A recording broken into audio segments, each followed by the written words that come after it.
Welcome to the Brilliant Humans podcast, where we celebrate extraordinary people. But here's the catch. No one is talking about themselves.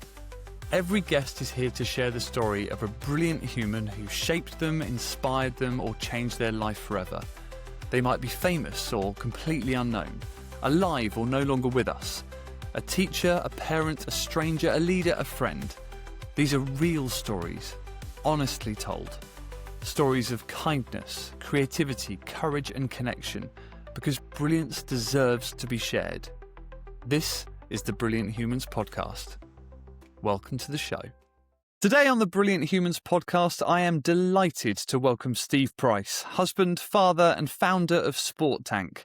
Although Steve used to have an American accent, he has firmly planted his roots in the UK, where he works in learning and development for tech companies. Steve is a self-professed sports advocate, and his brilliant human is someone who he believes has shaped him through sports. Let's jump in and find out more. Hello, Steve. Hi, how are you? I'm very good. I'm very happy to have you on here. Tell everyone, I mentioned Sport Tank there. I know what it is, but tell everyone listening what Sport Tank is. So, as it stands right now, Sport Tank is a media outlet that focuses on British American football. So that is domestic leagues of American football that exist in the UK. And we offer sort of media coverage. So like predictions and scores posts and shout outs and all sorts of little bits and pieces to encourage well, not encourage. I don't think we try and attract people to the sport, but we certainly try to make their involvement in the sport more enjoyable and shine a light on the good things that happen in the sport. I think you've definitely made it more accessible because, for me, you live stream games as well. It's another thing we do, yeah. And for me, that's like my way of watching British domestic American football. So I definitely think you've amplified Well, hopefully you're a subscriber, John. Yes, I will be. Absolutely. You've caught me out there. Quick, let's jump into the brilliant human. But look, Steve, thank you so much for coming on. I love the person you've submitted, but I actually don't know anything about them, and why would I? They're quite far removed from me, but I can't wait to learn more. So actually, let's just jump straight in. Who is your brilliant human? So it's actually my first ever American football coach from when I was 11 years old. And that was to elaborate on the American accent. I lived in America as a child from the ages of 11 to when I was almost 15. After a couple of years had an American accent, but started off certainly just a normal British boy. But and my brilliant human being is my first ever American football head coach. And what was their name? Ed Harris, or Coach Ed. Ed Harris, not the actor Ed Harris. No, not the actor. Yeah, Coach Harris. Okay, so let's go back. So we need to get the context here, because American football is still quite a niche sport. But so you've gone over as an 11-year-old, having never played the game. So how did you arrived? Whereabouts in America was it, and how did you end up playing American football? So it was Virginia, Northern Virginia, and in particular the Greater Washington D.C. area. So we were on those that know DC know that one side of it is Maryland and the other side is Virginia. We were on the west side, which is Virginia, and it was a local team in the area that I lived in. Two friends of mine played for this team, or just started playing for the team, got the equipment. I went along and watched them at their training, which was a stone's throw from my house, or our houses. We all lived in the same area. And I watched one session. I was like, I want to do this. And that was it, I'd played, we'd thrown the American football around, backyard style, which is quite a popular thing in the US, as kids.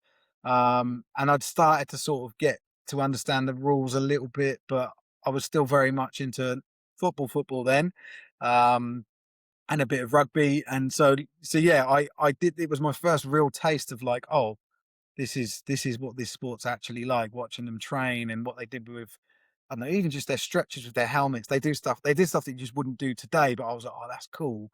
There's a lot more, 30 years on, there's a lot more rules and safety things around, but like they would do stuff like stretch with their helmets on and they'd put their forehead on the ground and then like in like a downward facing dog position and then jump over and then stretch their back out. Yeah, like you just never wouldn't see it now.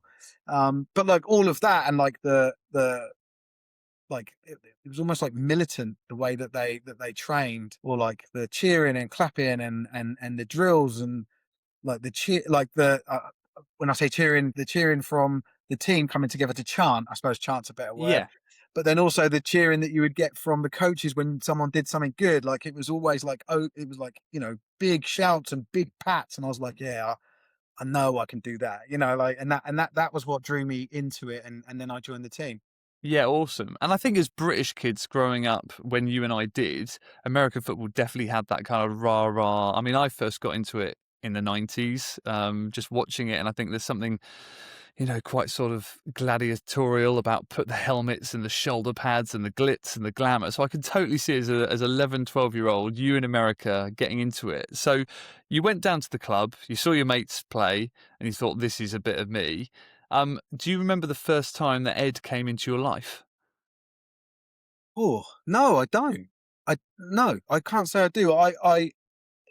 Yeah, it wasn't some like come to Jesus moment. He didn't descend from the sky or anything like it, but I was a bit of a pain, right? Like I was there just to have a bit of a laugh and I didn't really take stuff seriously. And yeah, so I believe my first actual interactions with Coach Ed would have been more likely him telling me off because I was there to sort of, well, not, I played around a lot. I messed around a lot in any environment, right? And that was school, home, anything. I was a hyperactive young child, and so I certainly wasn't introduced to him by my friends as like, this guy's going to be really good, and you guys are going to get on well. And it was uneventful. My introduction to Coach Ed. So yeah, it wasn't like some grand thing where it all just like, oh, this guy's going to Yeah, change yeah. my life, right? But what do you remember about him? If you can kind of Yeah, explain to me what when he did come, when you were aware of him. yeah. I mean, what did he He, look like? What did he What he looked sound like? like? So Was he? he looked like a Harley Davidson biker, right? So he's a little bit overweight, beard, ponytail. He was like a he looked like what you can do in the States, what you'd sort of call a redneck, right? Like he looked more of like from the southern states. He was actually quite well educated. Um, but like, yeah, his look, it was just like, yeah, he looked like a biker, right? Um, But he spent so much time with everyone and wanted everything to be right, and he had really good coaches around him, and I think that sort of helped as well. But yeah, like when I think back and remember him, I remember him as someone that that that supported me immensely and made actual life adjusting decisions so that he could coach me. Um, and I can get into that, but like he really like after my first year he really backed me enormously and saw a lot of potential in me. And as I then started, like, because I started to get quite good at American when I played at like high level, like all star levels and above. And even though he wasn't my coach for those things, he would be there at the games and cheer me on and give me little tips and stuff. And he just like, like it was it. No, he wasn't a father figure, but like someone's dad would. My dad was there too, right? It stood with him. But like just above and beyond what what I think you would expect from a coach. Yeah, Eventually, we certainly didn't start there. He used to just punish me all the time for how my poor behaviour, and I would push him as far as I could, just because I thought it was funny, and like, those punishments were physical punishments, like what they called fourth quarter. So running until I puked and push ups until I couldn't, and well, those punishments over the course of a season, it made me the fastest, strongest, one of the hardest hitting players in the team. And it was during one of these fourth quarter sessions, which you have to turn up either early for training or stay late, or sometimes both, that he just beast you during it. Because obviously he couldn't do it during the normal session because that's when everyone else was there. That he just sort of pointed out to me. He said, do you know how far you've come?" Like, and sort of pointed out my own progress.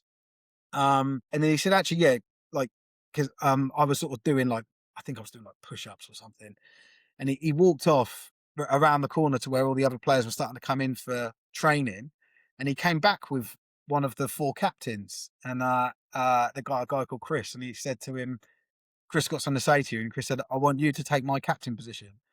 And so I ended up being a captain, and that it was that it just like changed everything, because now I was like, I want to win, like, and now my, I don't know, my insubordination turned insubordination, and instead of, doing stuff that annoyed him, I was doing stuff that pleased him and his coaches and stuff, and it was like a massive turnaround from a really unexpected event. And like that for me is like the that was the moment, because everything else from then just sort of like, it just kept getting better and better, and we started to enjoy success together. And yeah, but That's yeah, awesome. it was him saying, like, him recognizing and pointing out to me like my progress, and the delta between when I first started as a British kid that didn't know even know the rules of the game, and was just breaking the rules, and was disrupting all of the sessions, and was fighting with people who tried to tell me to behave, and just like teammates and stuff. I was a nightmare, right?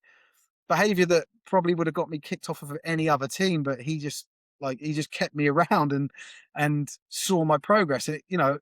And it got to the point where, like, when we were doing the sprints, I was first. When we did long runs, I was first. When we do the hitting drills, no one wanted to hit me. Like, and I didn't. It wasn't a goal for me. Never, like, it just something that happened because I was punished so much. But it's interesting you say about the, because I, in my head I'm thinking, well, he could have easily just kicked you off the team. He could have easily just said, "Do you know what? You're not welcome here. We've got a team anyway. We've got kids that know American football way better than you." So what is it that you think he saw in you that made him commit to you? I don't know. I can't answer that question. I don't. I But was if that his character? Did he do this with other people? Or, was that his nature? to a degree, absolutely. But I feel like with me, I think because he saw such a big change, that he bought into it more, and like, and it like, I I've carried that with me now, right? So like, if and I've played for different teams and different coaches, and if I ever get that drill sergeant coach that tries to boss me around, and like uses their ego to manage me, they won't get out of me what the support person will. Um, and I always say, and I use this description quite a lot. I always say it's like Monsters Inc., right? And in Monsters Inc., they find that scaring kids gives them energy and it works, but actually making the kids laugh is exponentially more powerful. And that's what I took from it, and that's what I keep with me now. Like, I know that in my work life and in my sporting life, not that I'm playing much anymore, but those coaches that have got that positive approach, that want to support me and back me, will get the most out of me, because I'll go to war with them. I'll run for a brick wall for them because I believe in them. Yeah. Yeah, and that's and that's what a brilliant human or brilliant coach does, isn't it? It's actually takes the time. It actually recognizes, because you could have easily, and I don't, say this lightly, but you could have easily gone off on a very different path. So, I mean, like, what do you think your life would be like if he wasn't part of it? So I consider this, but I also consider it just going to America in general. Um, So you're quite right. I was on quite a bad path, really. In I lived in Portsmouth. I lived in quite a rough part of Portsmouth. My dad was in the Navy, which is why we ended up living in Portsmouth and then moving abroad, because of his job. And I was fighting every day at school, and I was just quite unruly. I, I certainly wasn't a bully, but I just play around a lot and mess around a lot, and do what I wanted. And going to America and experiencing, just the American life in general, but also the sport discipline that I got through Coach Ed, and other coaches, but certainly Coach Ed was the one to really get me bought in. But also the approach to, so I got diagnosed with ADD and ADHD when I was out there when I was 12, roughly 12, maybe 13. And I know that's become quite a common thing that everyone talks about now. And I almost feel like I avoid talking about it and stuff. But had I not been diagnosed with that and not been put on Ritalin, I probably wouldn't have made it through school. Um, my first day of school in America, I got suspended for a week. Good start. So like they had like zero tolerance to the type of behavior that I would exhibit. And then through like medication and psychiatry, psychology, psychotherapy, all of this intense care that I had, I believe completely changed and shaped my future and what I've, what I've been able to become. Um, Along with Coach Ed, yeah, yeah, yeah, because yeah, but look at the difference in that approach. So day one of school, the teachers just suspend you. They're almost, they're labeling you. They're going, he's the naughty one on the scrap heap. Whereas Coach Ed went, okay, yeah, I'm going to punish you, but I'm going to do it in a way that's going to make you better. I'm going to do it in a way that I can actually show you that you can make a positive difference. So, yeah. And I'd I mean, I'd love to ask him, as like, was that your goal? Like, the whole yeah, time, did you see something in me, or was it just accidental? Like, how did that actually happen? I don't know. I just know that it did happen, and and it paved the way for me being involved in the sport for a number of years, changed the way that I approach team sports in general. Because when I go and play rugby, I was completely different. I still have a laugh, like crack jokes and stuff, but I was like, I'm going to encourage other people around me and get the best out of them. If a new person comes and joins the team, I'll go and speak to them and welcome them, and like, rather than this weird political stuff that you get where, oh, you've got to prove yourself before you can speak to us type of thing. And like, I yeah, I basically would, it helped me to realize the power of the human focus. And do you know what, John? It's probably, you know, our relationship is probably a byproduct of that as well, a positive one. Because if you think about our relationship on the American football team, we didn't even see each other on the field. We opposed each other in training, and I was quite aggressive in training, right? Like, you were horrible. yeah, and but like, but Not yeah, but that's yeah, and that you make a really good point because you weren't horrible. Because I came along on the never field, I having, was. Yeah, but on the field you were nasty. But yeah, yeah. but actually, again, there's a reason why we stayed in touch so long after we stopped playing together, and that's because you were that supportive guy. You were the guy that said hello to me. You were the guy that would put your arm around people and help them. Um, and yeah, so that doesn't sound like the person that first met Coach Ed. Yeah, But it certainly was the person that came out of that relationship. yeah, definitely. Yeah, like, and yeah, it sort of paved the way for that, and made me realize the value in it, and what it actually meant. It didn't matter that I was I don't know, the best hitter or the best whatever. Particularly in that sport, we need 11 people on the field, and maybe another. Well, we need 40 people roughly that are able to come onto that field and perform, and they all need to feel part of it, right? Yeah. And it's my job just as much as anyone else's to do what I can to make that happen. And that, Yeah. as a captain, like, Yeah. once I was made captain, there was that responsibility that I'd never had before. Yeah, it completely changed. All of a sudden I wanted to be, I do want to be the best player now.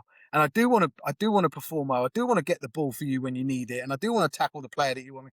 Like, Coach Ed would play up to that. Like, I remember in my second season playing with him, and this is going to be quite um, detailed for those people, and specifically for those people that don't know American football. Basically, on a kickoff, which is a bit of an open season for anyone hitting anyone, he would set me up on the opposite side of the other sideline to where he was, and he basically said, "You run straight towards me, and anyone that's in the way, you knock them over." And I loved it. I loved it. I was like, I'm going to go and find you, and I'm going to, and I tried to make it so that I hit one or two people on the way, but I always hit someone right next to him, and he'd go crazy and give me five or something. And it was like, like that. That was just like, he couldn't have coached me any better. Like, thinking about how he can get my gameplay, get the most out of my gameplay, uh, and by encouraging me and getting what he wanted at the same time. Yeah. He was just brilliant. He was just, Yeah, yeah, great yeah, guy. but he was channeling all that energy. He was channeling all of the byproducts of the ADHD and things like that into something really healthy. I mean, as a side note, I actually remember the first time I ever had to do a kickoff return. It was one of the most terrifying experiences of my life because I had Yeah, because I had people like you trying to I kill love me. it. But Yeah, It's my favourite. It's I would say the easier way I think it's British Bulldog, right? Like you just run as fast as you can and take someone out, and they don't even need to have the ball, and it But is fantastic. it's not. Believe me. You're listening to the Brilliant Humans podcast, where here's the catch: no one is talking about themselves, only the brilliant human who has changed their life. If you've got someone you'd like to celebrate, drop us a note at brillianthumanspodcast@gmail.com. I think you raised a really important point here, that I think sport, and we've had a previous guest, Steve Shaw, on the podcast, who his brother was a professional sports person. He's really passionate about sport, but sport can change people's lives if you've got the right coaches, if you've got people like Ed, because they take angry young men and women and people that haven't got a home or a community, and they put you with your tribe and then channel the way you are. So, I mean, when you got that captain's armband, did it sort of transcend outside of sport, the way you thought, acted, and saw the world? I wouldn't say initially. Eventually, yes. I was still quite immature, and I would say in the environments I was in, American junior high school, um, you're sort of like the jock and the stud, and I was this amazing, relatively. I was the best American football player in Northern Virginia. With a British Um, accent. well, It's once the I perfect. lost it, yeah. No, I had to lose it to be really taken seriously. But yeah, um, I basically was quite popular because of it.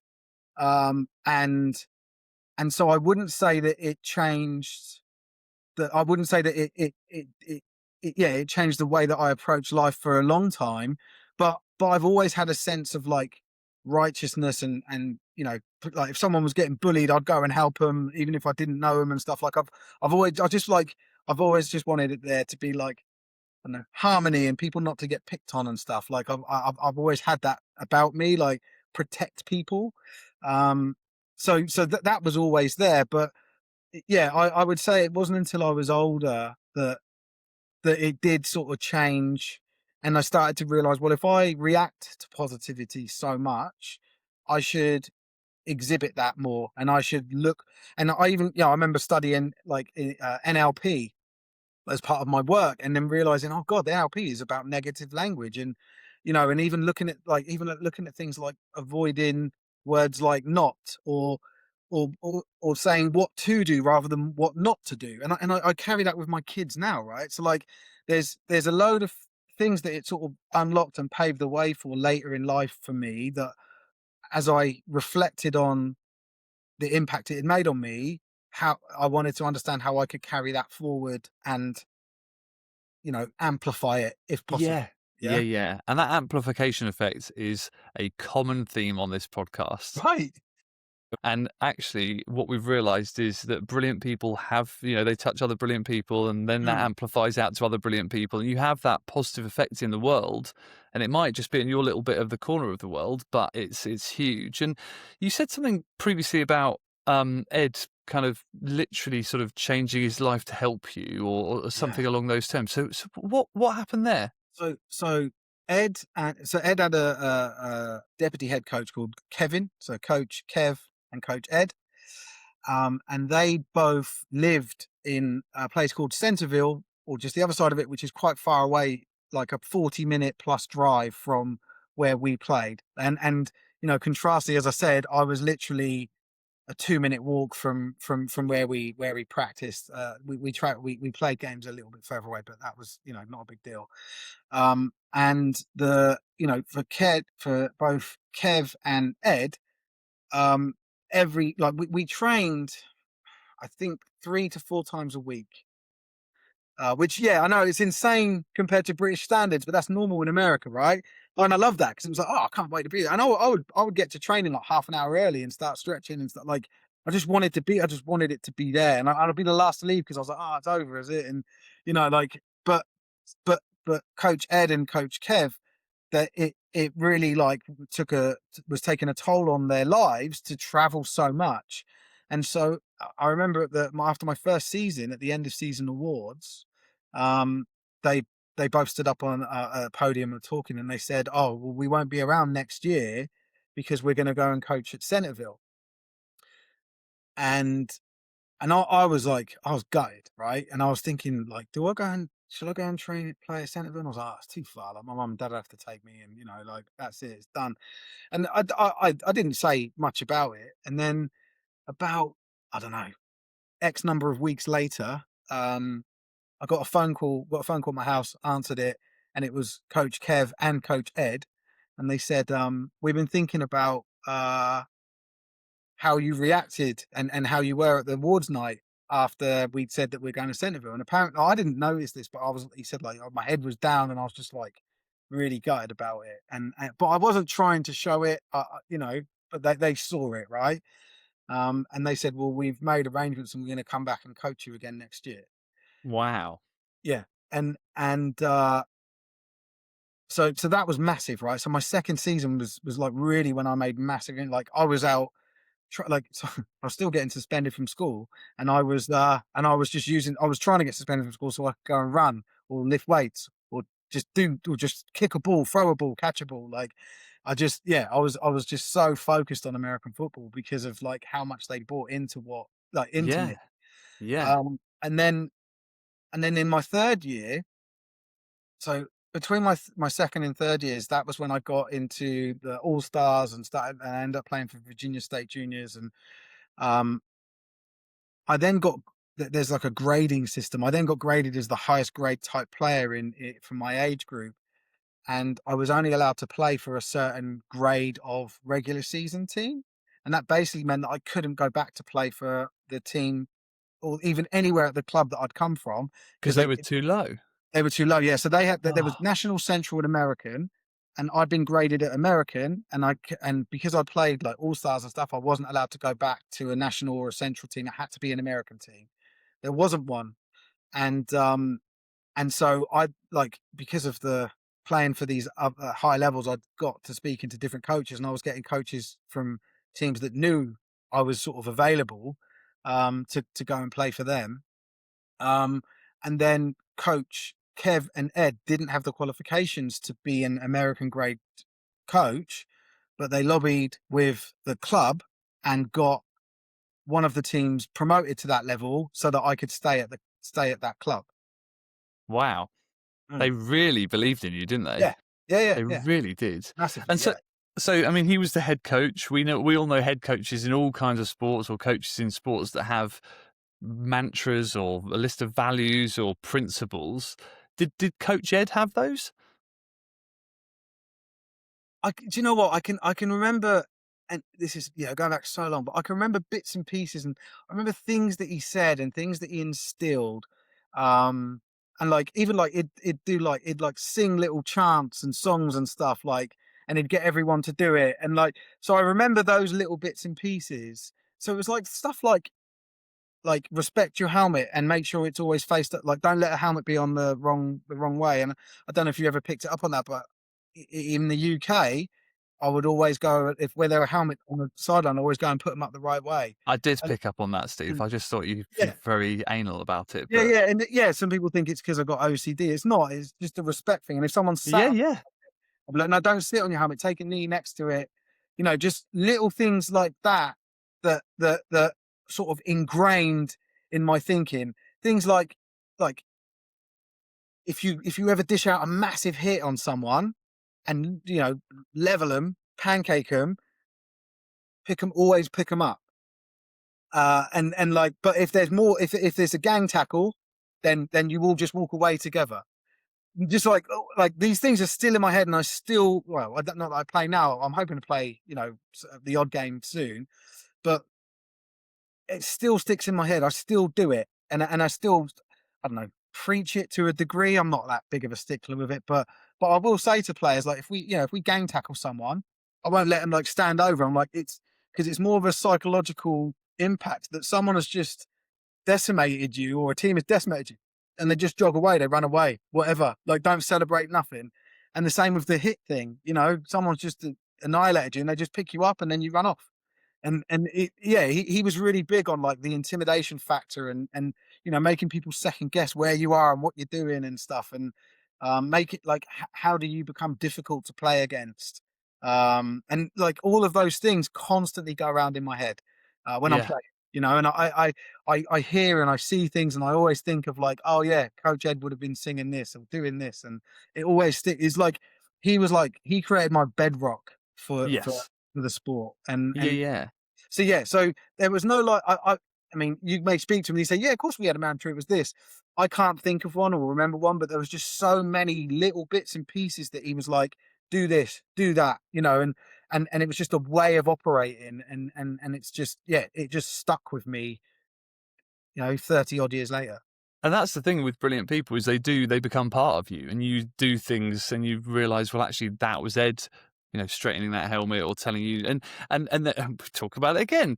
I got in because I like I like the discipline of sports. I like the etiquette of sports and the respect piece and stuff. And so it's funny because I would never put my helmet upside down because of what you taught us at the club, and I would never sit on my helmet. And you suddenly go, well, hang on, that's Ed via Yeah, Steve to John.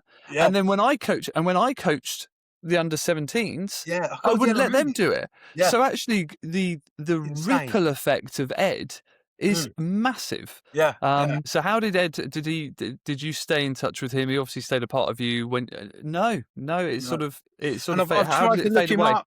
I tried to look him up multiple times over the years. I can't find any information about him, or can't. I've looked on LinkedIn. I've looked on everything. I've got some old pictures on my Facebook of when I played American football, and he's in a couple of them in the background. But yeah, I don't. I've never had any contact with him since I stopped playing. I'd like to think that if I did manage to get in contact with him, that he'd actually remember me. uh, I'm sure he would. I'd love it, yeah, and I'd love to get the answers to the questions that you've asked, right? Like, but I'd love to just share with him what I've been able to do with my life, not just sport, but just my life in general. I've got 3 kids, I've got a house, I've had a nice career, I've earned good money, I drive a nice car.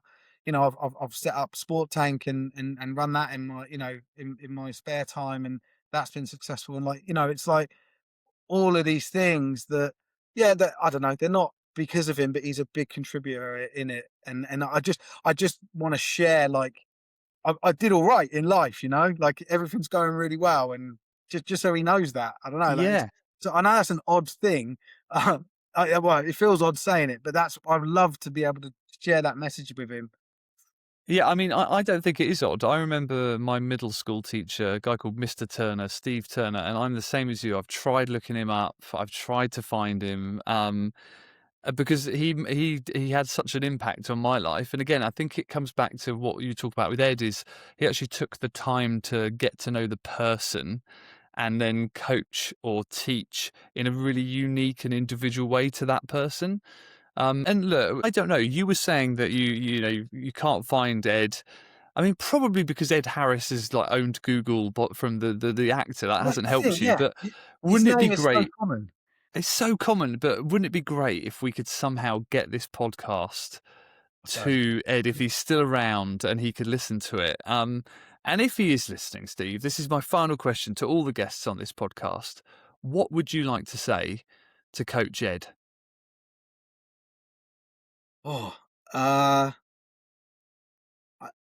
I want you to know the severity of the impact that you've had on my life, and what you paved the way for me to achieve.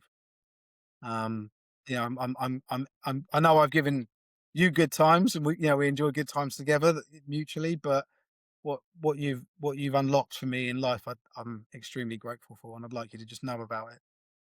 Yeah. Amazing. Well, hopefully, I'm gonna think about how we can get this out there, and Yeah, I'm gonna geo target the West Virginia area. So that's the other thing. He may not live there. I don't know, mate. If you can connect me with him, you'll bring me to tears, I think. But right, okay. I would love it. That's my mission now. My mission. Well, look, Steve, I've loved speaking to you. I think all of this stuff is so important because, like we say, it's about the ripple effect. And if someone can hear this and they go into work tomorrow and maybe just change the way they speak to that annoying person that's been winding them up, or they go to a school, or they go to their sports club this weekend and just change the way they act with that kid, then this has all been worth it. And you've just imparted so much brilliant advice. So thank you so much for coming on. I really, really do appreciate it. It's been a pleasure, John. Thank you so much for having me. Thank you for listening to the Brilliant Humans podcast. If you've got a brilliant human you'd like to celebrate, then email us at brillianthumanspodcast@gmail.com to find out how to share their story. Or if you've got someone you'd simply like to thank, why not tell them now? It might just make their day. And if you've enjoyed this episode, please don't forget to follow, like, or leave us a comment. It really helps more people discover these brilliant stories. See you next time.